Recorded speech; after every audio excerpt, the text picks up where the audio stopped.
الحمدللہ وحدہ والصلاۃ والسلام علی من لا نبی بعدہ۔ اعوذ باللہ من الشیطان الرجیم، بسم اللہ الرحمن الرحیم۔ ایک بھائی نے یہ سوال پوچھا کہ کیا جو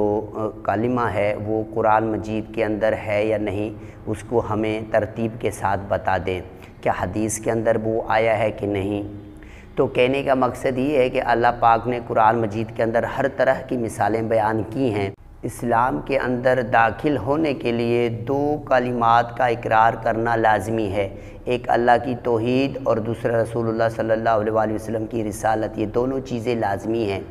تو یہ دونوں چیزیں لازمی ہیں، یہ دونوں جز لازمی ہیں، ایک جز لا الہ الا اللہ، دوسرا محمد رسول اللہ، یہ دونوں چیزیں لازمی ہیں۔ تو یہ کیسے ہو سکتا ہے کہ ان کی ترتیب بھی قرآن میں کسی طریقے سے بھی نہ آئی ہو، اور یہ کیسے ہو سکتا ہے کہ حدیث رسول کے اندر بھی اس کا ذکر موجود نہ ہو۔ یہ جو دو جز ہیں یعنی لا الہ الا اللہ اور محمد رسول اللہ، یہ دونوں جز جو ہیں لازمی ہیں اسلام کے اندر داخل ہونے کے لیے۔ تو یہ دونوں جزوں کا اقرار قرآن مجید کے اندر بھی آیا ہے اور رسول اللہ صلی اللہ علیہ وسلم کی احادیث کے اندر بھی موجود ہے۔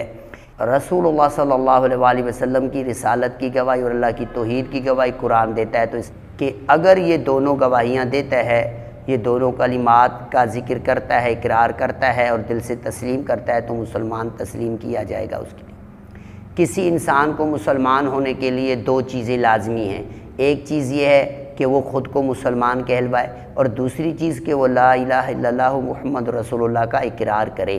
یعنی کلمہ پڑھے۔ تو یہ کلمہ پڑھنے سے وہ مسلمان تسلیم کیا جائے گا، باقی معاملات بعد میں ہیں۔ تو کہنے کا مقصد یہ ہے کہ قرآن مجید کے اندر یہ دونوں جز موجود ہیں۔ سورہ محمد کی آیت نمبر جو ہے، یہ سورہ نمبر 47 کی آیت نمبر 19 کے اندر ہے کہ لا الہ الا اللہ، یہ جز موجود ہے کہ اللہ کے سوا کوئی معبود نہیں ہے۔ اور دوسرا جز کلمہ کا جو ہے وہ ہے سورہ فتح کی آیت نمبر 29 کے اندر محمد الرسول اللہ، یعنی محمد اللہ کے رسول ہے۔ یہ تو دونوں جز قرآن مجید کے اندر موجود ہے۔ اب سوال یہ پیدا ہوتا ہے کہ کچھ لوگوں کا یہ اعتراض ہوتا ہے کہ یہ دونوں جز جو ہے کلمے کے، یہ ایک ساتھ نہیں ہیں، ان کی ترتیب ایک ساتھ نہیں ہے، کیونکہ وہ جو بیچارے ہیں وہ پاؤں میں دیکھتے ہیں، ان کی نظر نیچے ہے، انہوں نے کبھی بھی قرآن میں غور نہیں کیا، کیونکہ قرآن مجید کے اندر سورہ محمد کی آیت نمبر 24 کے اندر ہے کہ تم قرآن میں کیوں غور نہیں کرتے۔ تو کہنے کا مقصد یہ ہے کہ ان کو غور کرنے کا بالکل ذکر قرآن مجید کے اندر موجود ہے۔ تو جو لوگ کلمہ پر اعتراض کرتے ہیں کہ ان کے دونوں جز ایک ساتھ نہیں آئے ہیں، ان کو چاہیے کہ قرآن میں غور فکر کریں، کیونکہ قرآن مجید کے اندر ایک، جیسے میں نے ذکر کیا سورہ محمد کی آیت نمبر 19 کے اندر ہے، یہ سورہ نمبر 47 ہے، اور اس کی آیت نمبر 19 کے اندر ہے کہ اللہ تبارک و تعالیٰ نے فرمایا فَعَلَمْ أَنَّهُ لَا إِلَٰهَ إِلَّا اللَّهُ، کہ یہ لا الہ الا اللہ کا ذکر موجود ہے کہ اے نبی صلی اللہ علیہ وسلم تم جان کہ اللہ کے سوا کوئی معبود نہیں۔ تو یہ جز موجود ہے سورہ محمد کے اندر آیت نمبر 19 کے اندر، لا الہ الا اللہ، تو یہ کہ اللہ کے سوا کوئی معبود نہیں ہے۔ اور اس کے بعد فوراً سورہ فتح آ رہی ہے، سورہ فتح کی آیت نمبر 29 کے اندر موجود ہے محمد الرسول اللہ، کہ محمد اللہ کے رسول ہے۔ یہ دو جز موجود ہوئے۔ اب یہ اعتراض بنتا ہے کہ اس میں ترتیب نہیں ہے۔ تو کہنے کا مقصد یہ ہے کہ اللہ تبارک و تعالیٰ نے فرمایا سورہ محمد کی آیت نمبر 24 میں کہ تم قرآن میں غور کیوں نہیں کرتے، کیا تمہارے دلوں پر تمہارے تالے لگے ہوئے ہیں۔ تو کہنے کا مقصد یہ ہے کہ قرآن مجید کے اندر یہ جو سورہ نمبر 47 ہے سورہ محمد، اور فتح آ رہی ہے سورہ 48، تو کلمہ کی ترتیب بالکل موجود ہے۔ تو ہم کہتے ہیں قرآن میں غور کرو، اللہ پاک نے ہمیں قرآن میں غور کرنے کا حکم دیا، بالکل قرآن مجید کے اندر اس کلمے کی ترتیب موجود ہے۔ اس کلمے کی ترتیب اس طرح موجود ہے کہ سورہ محمد وہ سورہ نمبر 47 ہے، اور سورہ فتح جو ہے وہ سورہ نمبر 48 ہے۔ اگر ہم اس کو آیت کے حساب سے نہ دیکھیں اور اس کو سورت کے حساب سے دیکھیں تو سورہ پہلے جز میں کیا ہے محمد میں لا الہ الا اللہ، اور سورہ فتح میں کیا ہے محمد الرسول اللہ۔ تو اب کہنے کا مقصد یہ ہے کہ اگر ہم اس کو سورت کی ترتیب سے دیکھیں، ظاہری بات ہے کہ جو قرآن مجید کی ترتیب ہے وہ بھی اللہ نے ہی بنائی، اللہ کے نبی کو حکم کیا کہ اس ترتیب سے جوڑو۔ تو یہ صورت بتا رہی ہے دونوں کی ایک کے بعد آنا کہ کلمہ قرآن مجید کے اندر ترتیب کے ساتھ موجود ہے، مگر اہل جو منافق ہیں یا جو کفار ہیں یا جن کے دلوں پر تالے لگے ہوئے ہیں،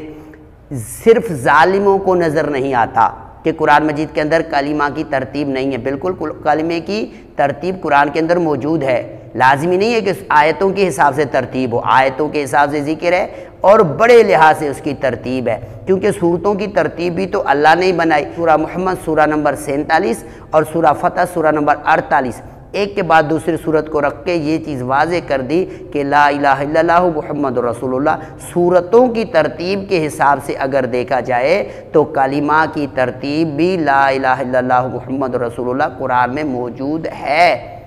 قرآن مجید کے اندر کلمہ ترتیب کے ساتھ موجود ہے، مگر جو یہ ظالم لوگ ہیں جن کو اللہ کے دین پر صرف اعتراض کرنا، مفاضات ہی کرنے ہیں، وہ کیسے دیکھیں گے؟ باقی قرآن مجید کے اندر ترتیب کے ساتھ کلمہ موجود ہے۔ اسے سورہ محمد کی آیت نمبر 19 کے اندر، سورہ فتح کی آیت نمبر 29، اور اس صورتوں کی ترتیب کے حساب سے اس کے بیچ میں کوئی صورت نہیں ہے، لہٰذا قرآن مجید کے اندر لا الہ الا اللہ محمد رسول اللہ ترتیب کے ساتھ موجود ہے،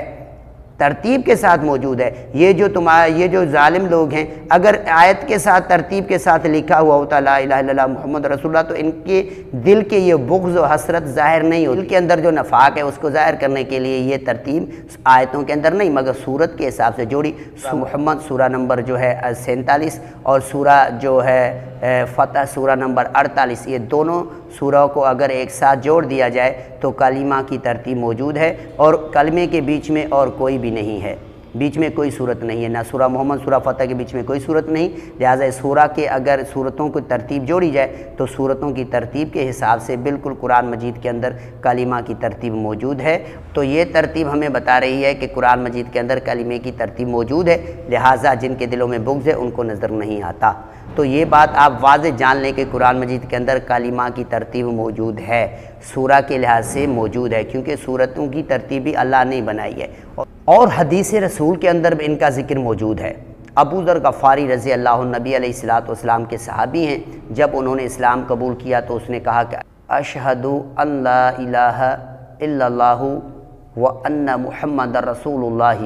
صلی اللہ علیہ وسلم، میں گواہی دیتا ہوں کہ اللہ کے سوا کوئی معبود نہیں ہے اور یہ کہ محمد اللہ کے رسول ہیں۔ تو یہ ترتیب بھی صحیح بخاری شریف کے اندر موجود ہے۔ ابو ذر غفاری رضی اللہ عنہ جب اسلام قبول کیا تو انہوں نے بیت اللہ کے اندر آ کر یہ بلند آواز سے اس کا اقرار کیا۔ یہ حدیث ہے صحیح بخاری کی حدیث نمبر 3861 کے اندر۔ تو لہٰذا ایسی بہت ساری روایتوں سے کلمہ جو ہے اس کی ترتیب اور اس کے پڑھنا لا الہ الا اللہ محمد رسول اللہ ثابت ہے، لہٰذا جو ہے ایک کلمے کے اوپر اعتراض فضول ہے۔ جو مسلمان ہو کر اس پر کلمے پر اعتراض کرتے ہیں ان کو ہم دعوت دیتے ہیں، جو مسلمان ہو کر قرآن مجید کے اوپر یا حدیث رسول کے اوپر اعتراض کرتے ہیں کہ اس میں کلمہ ترتیب کے ساتھ نہیں ہے، ان کو چاہیے کہ قرآن میں بھی غور کریں، رسول اللہ کی حدیثوں میں بھی غور کریں۔ یہ حدیثیں ترتیب کے ساتھ موجود ہیں کہ ابو ذر غفاری جب بیت اللہ کے اندر داخل ہوئے تو انہوں نے یہ اقرار کیا، اور حدیث رسول سے بہت ساری حدیثوں سے یہ ثابت ہے۔ میں چاہوں تو